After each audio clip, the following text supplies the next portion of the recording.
I've been reviewing the factory certifications and registrations, and on the list management, what I've noticed is if I add something here and I hit save, I move over to registrations, I add something there and hit save. When I go back to factory certifications, I don't see the input of AAAA that I had just done there. When I go back to registrations, it's not there either, even though I have hit save both times.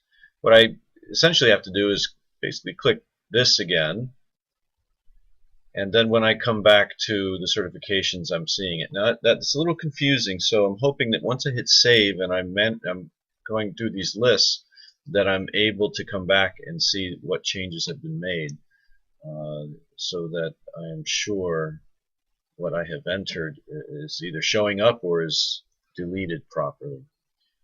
I'm going to do this again just to make sure everything is correct. Okay. So then when I go to vendor setup and I come down here, this should not be clickable by me to determine whether something is current.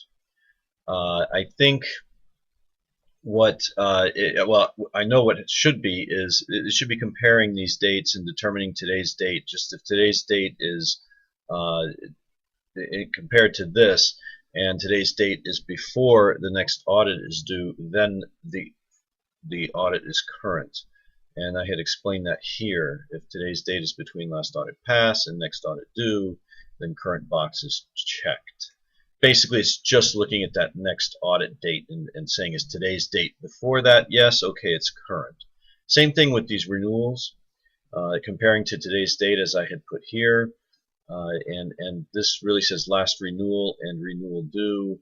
On the site, it's basically saying last audit pass and next audit due, so hopefully you can change that. And the same thing happens here. If today's date is before the next renewal is due, then it's current.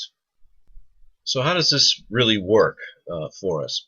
Well, let's consider the fact that maybe we have this PA and it is due on the 8th. So my next renewal date for the PA is the 8th, and my next audit for this particular factory is due by the 10th of December. So I've got the 8th of December and 10th of December. Now let's consider this particular client, DCL, and yes, they need Disney ILS, and yes, they need the PA factory registration. So if I'm looking at placing an order, and the order is for DCL, and there I go in and I put in all of this information. Today, let's say today was October 1, and ship date is supposed to be let's say December 4th through December 9th.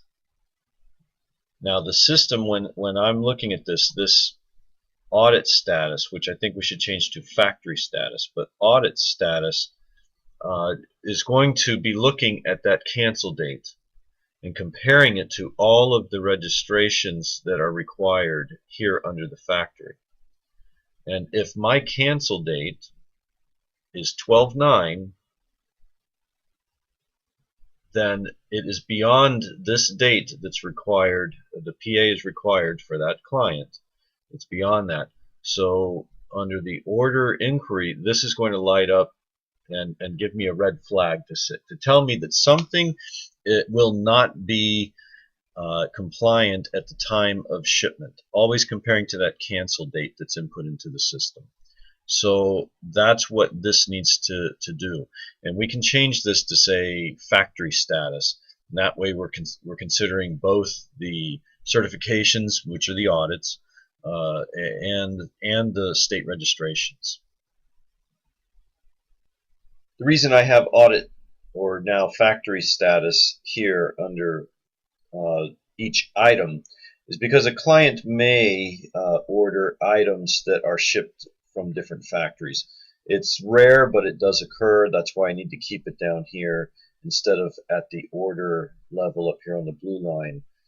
Just in case they're shipping items from various factories, I need to be careful and make sure that it's down here under the item level.